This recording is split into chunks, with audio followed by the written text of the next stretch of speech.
Hello, welcome to the snowshoeing chat.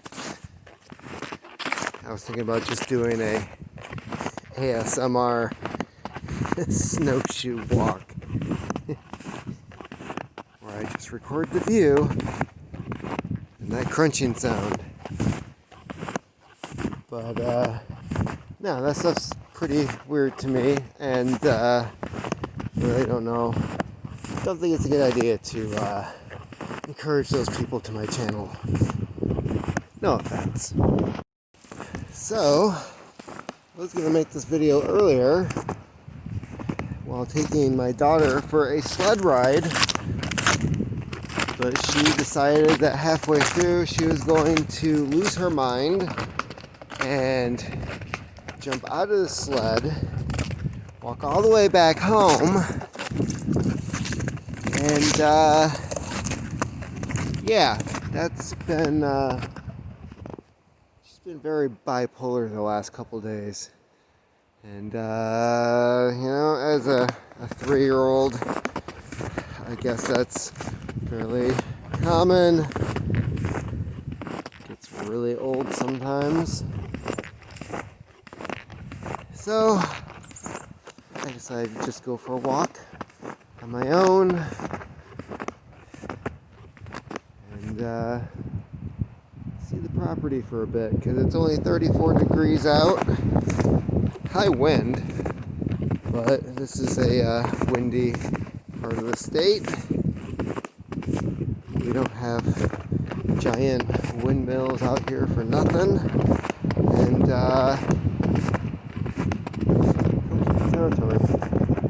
so this is the field behind the house. It's more of a hill, but this area is just a series of hills. It's one of the reasons why it's very scenic here. And at one time this was a golf course. So the way that the trees were planted and these gaps of open area,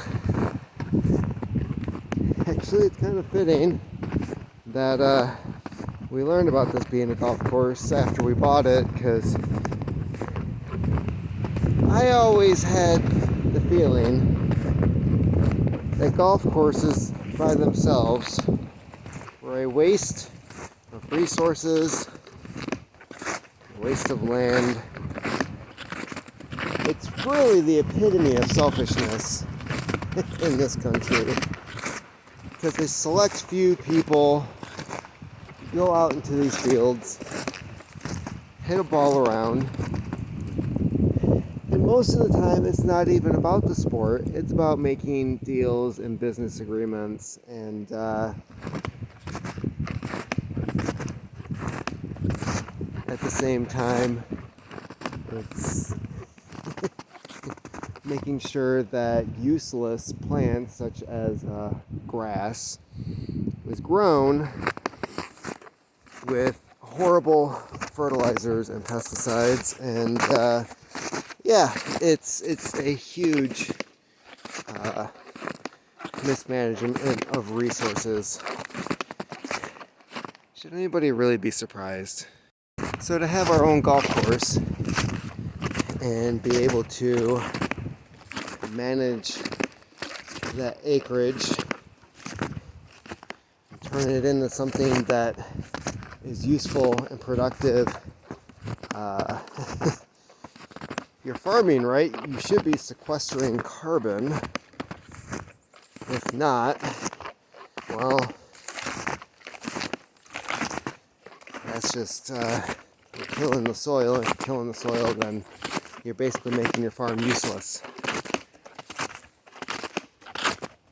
This is one of the deer trails through the pine trees on the property.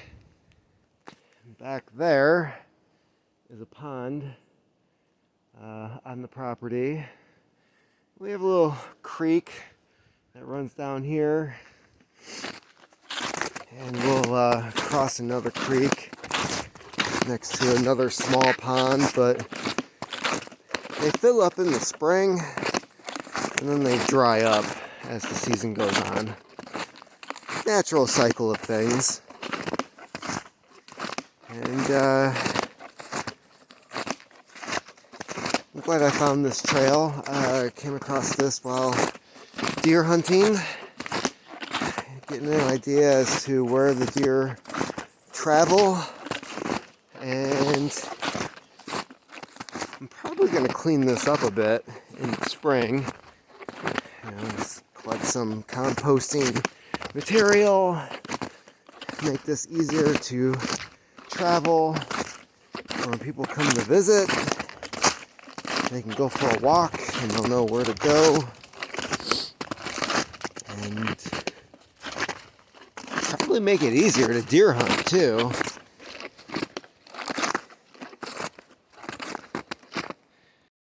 So,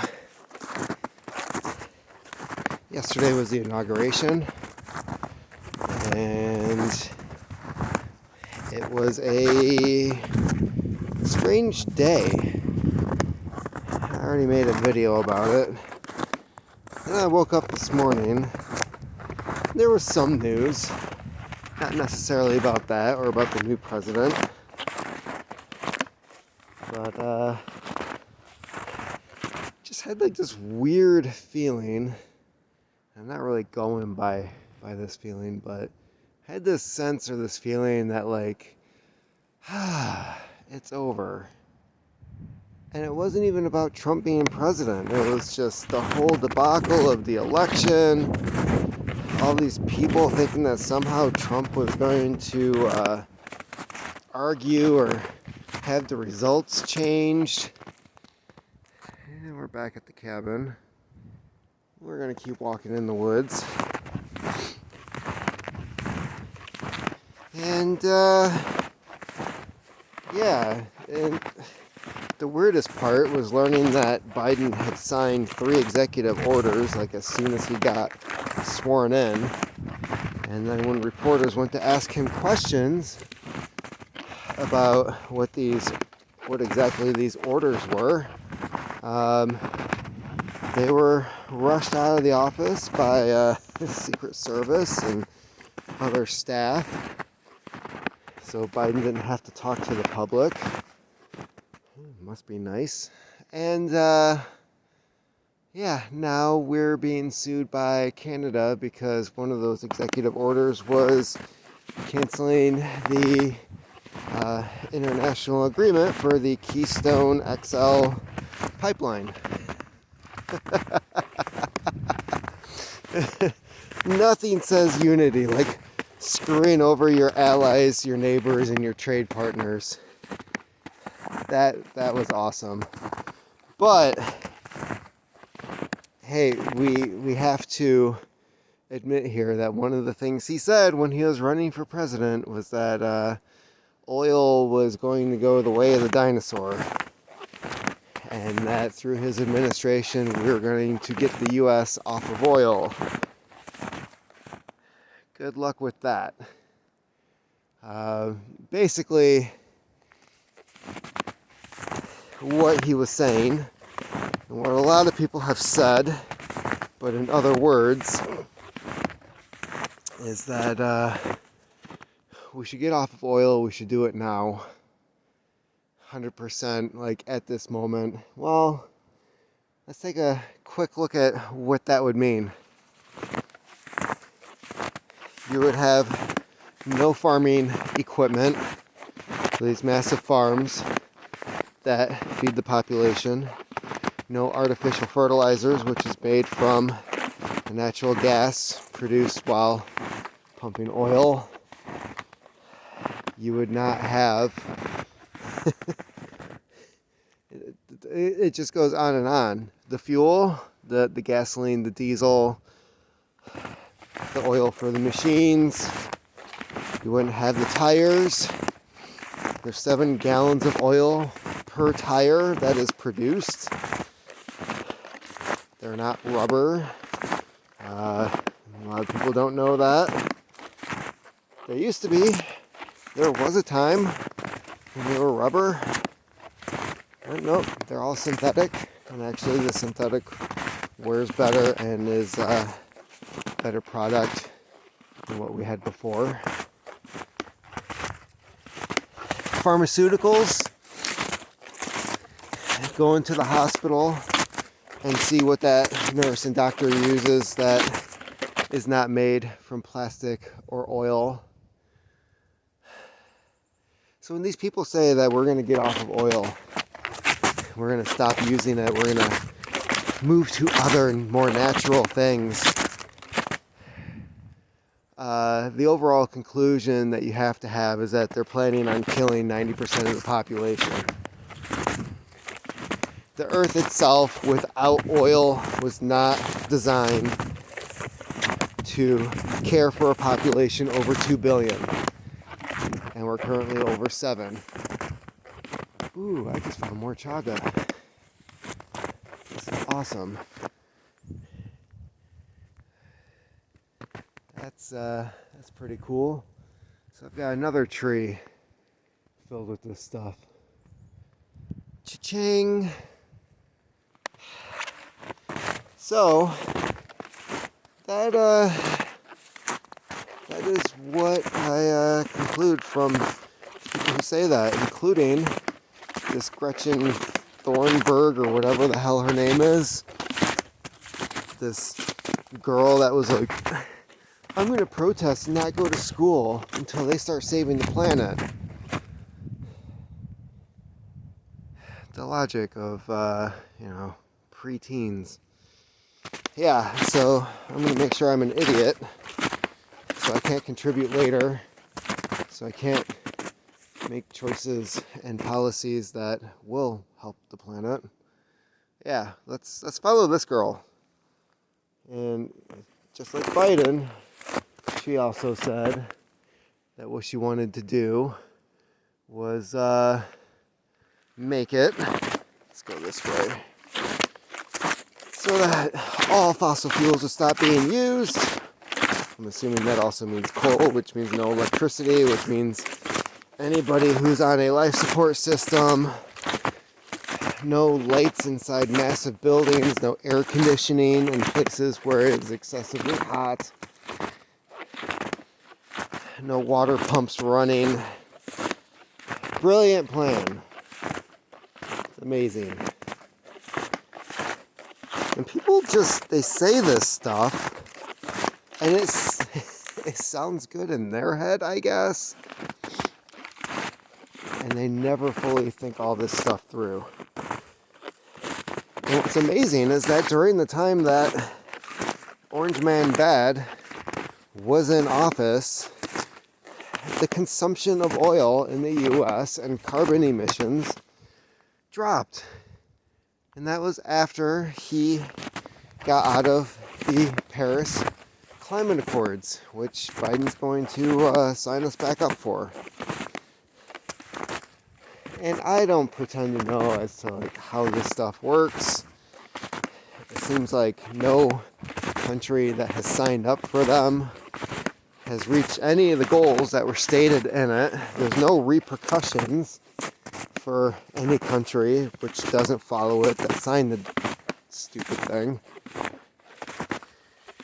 So it's basically like a New Year's resolution for a country to make themselves feel better and say, we're helping.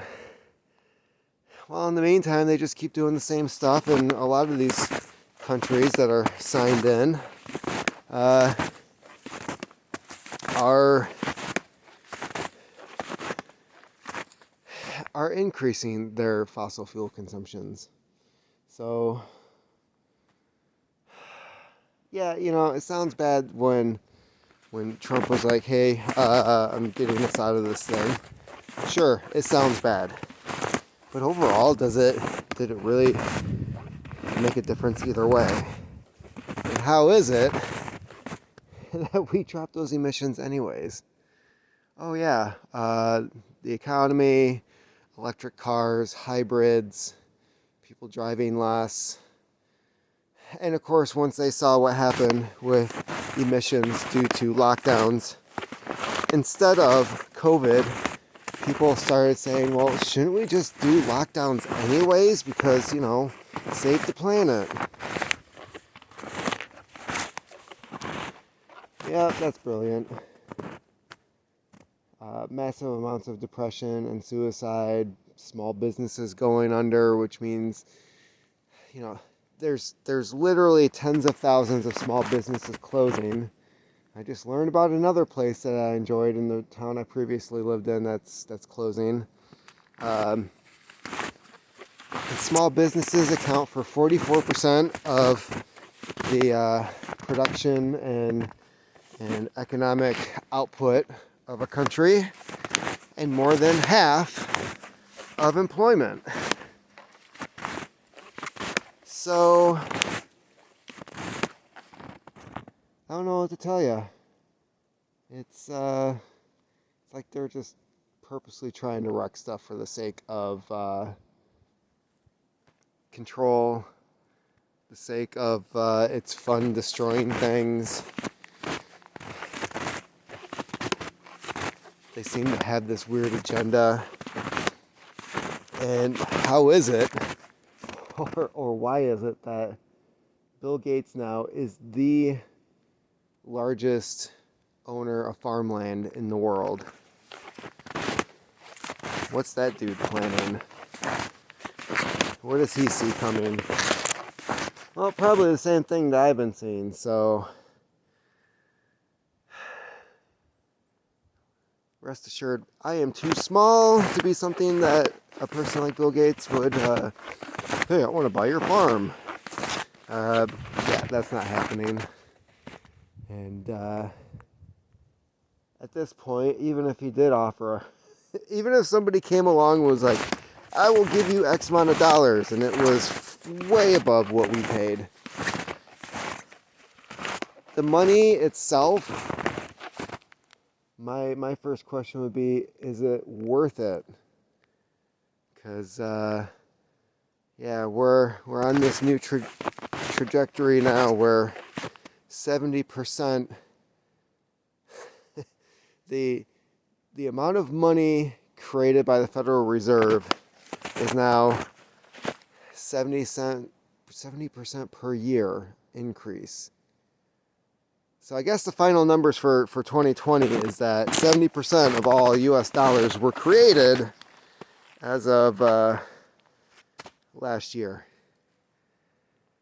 And as Max Kaiser and a few other people have been pointing out, that is what happened in Weimar, Germany. And they tried putting themselves out of debt, and that's what a lot of these morons in office seem to think that we can do. So things are not looking good. Things are not looking good for the average Joe. They're not looking good for the dollar, for the country as a whole. And people keep talking about Bitcoin and flocking to it. And the question was finally raised by somebody where they said, what's stopping the government from buying a majority of Bitcoin and taking control of this new digital currency? Absolutely nothing. So I have a feeling, if you look back at history, what happened during the Great Depression with Roosevelt and with gold, where they're keeping the US dollar backed by gold, so they had to increase the amount of gold that they had in reserve so that they could print more money. They made it illegal for the average citizen to own gold, and everybody was forced to turn it in at the current market value. Now, I don't remember the exact numbers off top of my head, but let's say an ounce of gold was $300. Now, at the time, the federal government regulated the price of this commodity because the dollar was backed by it. So if they're saying how much this stuff is worth for the sake of being able to print and regulate how much money is out there, they're handing off, $300 to these people per ounce, and people are getting their money. Of course, I think it was a heck of a lot less than that. But then, as soon as all the gold was collected and, that date came on the calendar where everything had to be turned in, the federal government immediately raised the commodities price of gold, and in the process stole millions of dollars from taxpayers, following the law, doing what the government said, and handing over their accumulated wealth in exchange for a fraction of what the true value was. So, for you people who own Bitcoin, don't be surprised if there's some order that comes down, either through Congress or executive order, where the possession of Bitcoin is illegal, and you have to turn it into the government, and they give you a fraction of whatever the value is, and then somehow, some way, they say, all right, the US dollar is now backed by this digital currency, and you just got screwed out of your fortune. Just saying, it's a guess, it could happen. Back at the chaga tree. This is a different one. This is the one I've been getting stuff from. So, I have a feeling there's something like that coming down the pipe. And there's also been talk of lithium, but that has more to do with things like, Afghanistan, where there's a ton of lithium that's being mined for all the electronics, and the price of electronics keeps going up. It's one of those things that they don't know if it's inflation or if it's because so many people are demanding them at the moment because of lockdowns. Who knows? So, I don't know. Is it going to be Bitcoin? Is it going to be lithium? Is it all going to be electronically based? They're going to have to do something. If they just go off printing money like that, it's just, it's going to be a decade of decline for the country. You're not going to see small businesses recover. You're going to see high rates of unemployment.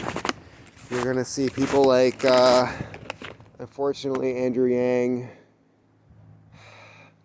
Ocasio-Cortez, Biden. All these people are going to be pushing for things like UBI.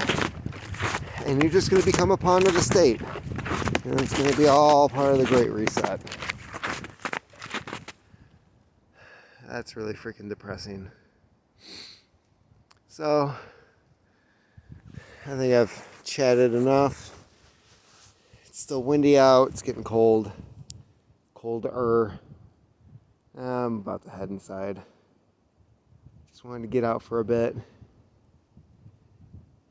Enjoy what we have with no screaming, no toddlers running off having a rampage. And hope everyone's doing well. Keep on typing.